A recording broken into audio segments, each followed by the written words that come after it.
নমস্কাৰ, আকৌ এবাৰ এটি চমু ভিডিঅ' লৈ আহিছোঁ। এটা ঘৰ দেখি মই এটা ভিডিঅ' বনাবলৈ মন গ'ল। ঘৰটো আপোনালোকে চাই ল'ব। প্ৰায়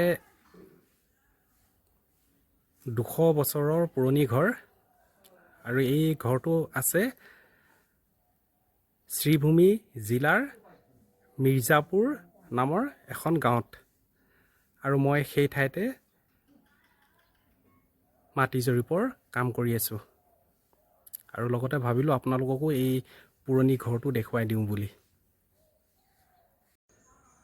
ঘৰটোৰ সন্মুখত এটা পুখুৰী আছে, আপোনালোকে সেই পুখুৰীটো চাই লওক।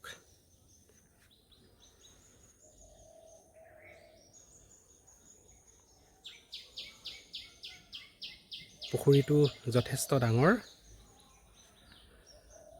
আৰু মাছৰ কথানো কি ক'ম, গোটেই মাছেই ভৰি আছে পুখুৰীটো। আৰু ওচৰতে এখন আশ্ৰম আছে, ৰাধা মাধৱ আশ্ৰম।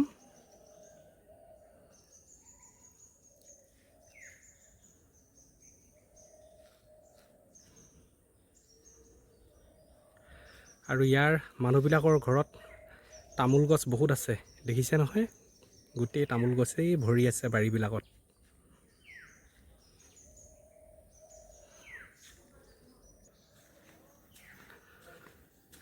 মই আকৌ এবাৰ ঘৰটোৰ ওচৰলৈ আহিছোঁ, আপোনালোকে চাই লওক।